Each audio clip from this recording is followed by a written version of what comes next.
और उनका स्वभाव है एक दूसरे को देख करके भूखना। तो बड़े ध्यान से कथा सुनिए।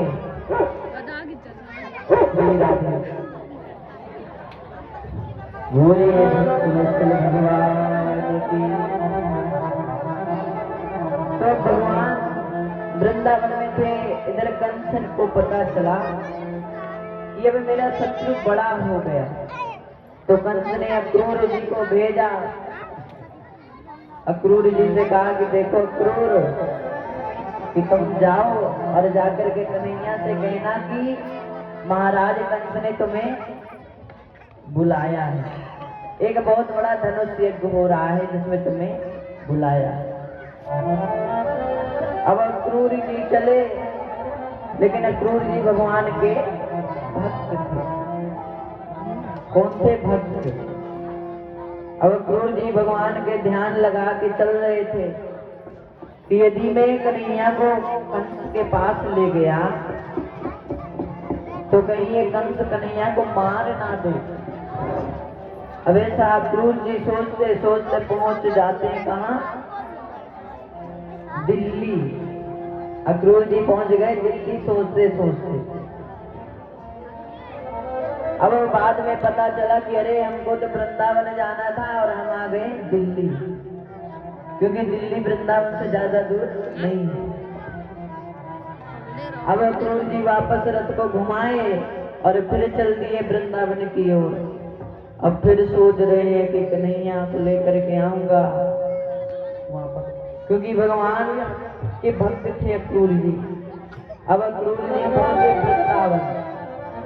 नंद बाबा से भेंट किए, कहने लगे कि महाराज कंस ने बुलाया है। तो नंद बाबा ने कहा ठीक है। और जब ये बात ब्रज की गोपियों को पता चली तो ब्रज की गोपियां भगवान को जाते देख, क्योंकि भगवान ने कहा कि हमें तो कल जाना है।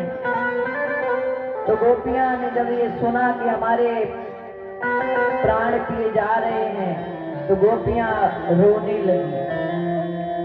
और कहते हैं कि गोपियां पूरी रात रोई जिससे पूरी वृंदावन की मिट्टी गीली हो गई, इतना रोई। अब जब भगवान सुबह हुई तो भगवान रथ पर सवार होकर जाने लगे। तो गोपियां रथ के सामने आकर के लेट गई। कहने लगे कन्हैया यदि तुम्हें जाना है तो हमारे ऊपर से जाना पड़ेगा, क्योंकि गोपियां इतना भगवान से प्रेम करती थी। गोपियां बेचारी भगवान के विरह में रोती। और जब भगवान चल दिए मथुरा की ओर, भगवान ने कहा कि अरे गोपियों, केवल 2 दिन की तो बात है, उसके बाद तो मैं वापस आ जाऊंगा। मैया यशोदा का रो रो कर बुरा हाल था। और जब भगवान मथुरा की ओर जा रहे थे तो गोपियां क्या कहती हैं? मथुरा को कन्हैया जाते